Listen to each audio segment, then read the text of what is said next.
আগামী মাসের ৯ তারিখের পর থেকে বাংলাদেশে কেউ চাইলেও আর স্বৈরাচার হতে পারবে না, কেননা সেদিন থেকেই বাংলাদেশে চালু হতে যাচ্ছে স্টারলিংকের ইন্টারনেট।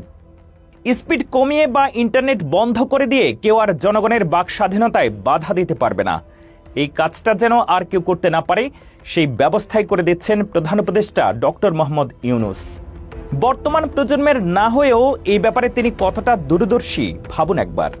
নিরবচ্ছিন্ন ইন্টারনেট যেমন গুরুত্বপূর্ণ, তেমনি এটাকে নিয়ন্ত্রণ করে বিভিন্ন দেশের শাসকরা যে সাধারণ মানুষের মুখ বন্ধ রাখতে চায়, এটা ডক্টর ইউনূস ভালো করে জানেন। তিনি সেটা আর নতুন বাংলাদেশে হতে দিবেন না। তাই যত দ্রুত সম্ভব স্টারলিংক ইন্টারনেট নিয়ে আসছেন তিনি। এরপর আর নেট বন্ধ করে দিয়ে জনগণের আন্দোলন দমাতে পারবে না কেউই। শুধু এটাই নয়, ডক্টর ইউনূস ঘোষণা দিয়েছেন সব অপারেটরে 10% ইন্টারনেট খরচ কমিয়ে আনবেন তিনি। মোবাইল ইন্টারনেটের খরচ কমানোর জন্য এতদিন মানুষ কেবল অভিযোগই করেছে, কিন্তু বাস্তবায়ন সেভাবে দেখেনি। এবার সেটাই করে দিতে চাইছে অন্তর্বর্তী সরকার। শুধু তাই নয়, বস্ত্র, বাসস্থান, শিক্ষা ও চিকিৎসার মতো ইন্টারনেটকেও মৌলিক অধিকার হিসেবে সংবিধানে অন্তর্ভুক্ত করার প্রস্তাব এসেছে। কেননা শুধুমাত্র এই ইন্টারনেটের জন্য হাসিনার আমলে আমরা কতদিন অন্ধকারের মধ্যে ছিলাম। ইন্টারনেট বন্ধ করে সারা দুনিয়া থেকে আমাদের বিচ্ছিন্ন করে দেওয়া হয়েছিল। প্রবাসীরা তাদের পরিবারের সাথে যোগাযোগ করতে পারেনি, ছেলে জানতে পারেনি তার বাবার জানাজা কখন হয়েছে, দেশে থাকা মা কথা বলতে পারেননি মধ্যপ্রাচ্যে থাকা তার সন্তানের সাথে।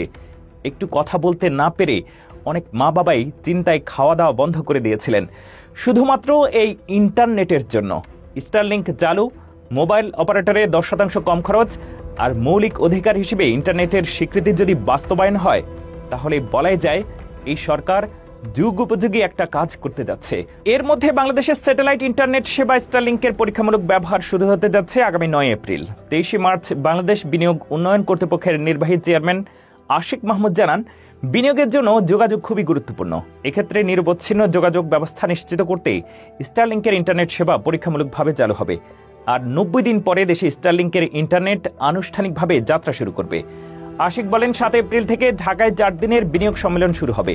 তবে সেই সম্মেলনের আনুষ্ঠানিক উদ্বোধন হবে 9 এপ্রিল। সকালে বিনিয়োগ সম্মেলনের আনুষ্ঠানিক উদ্বোধন করবেন প্রধান উপদেষ্টা ডক্টর মোহাম্মদ ইউনূস। সেদিনই স্টারলিংকের ব্যবহার শুরু হবে। এই ইন্টারনেট সেবা ব্যবহার করেই 9 তারিখ থেকে সম্মেলনের সবগুলো ইভেন্ট সামাজিক যোগাযোগ মাধ্যমে লাইভ সম্প্রচার হবে।